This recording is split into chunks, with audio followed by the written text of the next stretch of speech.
കൊടുത്ത ഹൈപ്പിനുള്ള എല്ലാം പീക്ക് കിട്ടുന്നുണ്ട്. ഇനി അടുത്തതാണ് വരുന്നത്, അടിപൊളിയായിരിക്കും. ഇന്ത്യ കണ്ടതിൽ നമ്പർ 1 പടമാവും. ഭയങ്കര പീക്ക് മൊമെന്റ്സ് പറയാനായിട്ടൊന്നും ആയിട്ടില്ല. സെക്കൻഡ് ഹാഫ് കാണും, പ്രതീക്ഷിക്കാം.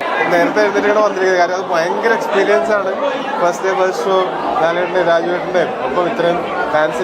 കിട്ടുന്ന മൂവിയാണ്. പൃഥ്വിരാജിന്റെ മേക്കിംഗ് ഉഗ്രൻ. 1000 കോടി കളക്ഷൻ പ്രതീക്ഷിക്കാം. തോന്നുന്നില്ല. സെക്കൻഡ് ഹാഫിൽ നല്ല പ്രകടനം കാഴ്ചവെക്കുമായിരിക്കും. അത്ര ഒരു കൊടുത്ത ഹൈപ്പിനുള്ള സെക്കൻഡ് ഹാഫിലായിരിക്കും.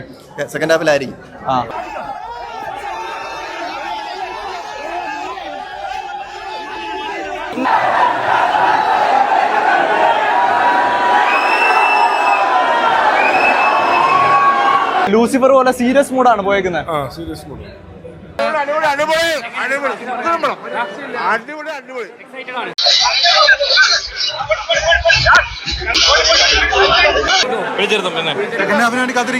നല്ല വിഷ്വൽ ട്രീറ്റ് ആണ്. ആദ്യം കുറച്ച് വയലൻസ് ഉണ്ട്, ആനേറ്റ് മാത്രമേ ഉള്ളൂ. ഇല്ലെങ്കിൽ നല്ലൊരു മൂവിയാണ്.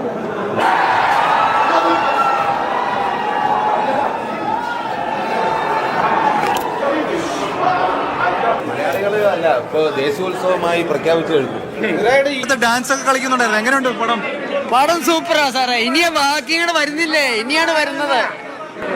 ഈ സിനിമ കാണാനെത്തിയവരും താരങ്ങളും ഒക്കെ ഇന്ന് കറുത്ത വേഷത്തിലാണല്ലോ. അത് എന്തുകൊണ്ടാണ് എന്നൊന്ന് ചോദിക്കാമോ? നമ്മുടെ പഴയ ലാലേട്ടനെ തിരിച്ചു വരുന്ന പൃഥ്വിരാജ് പറഞ്ഞു.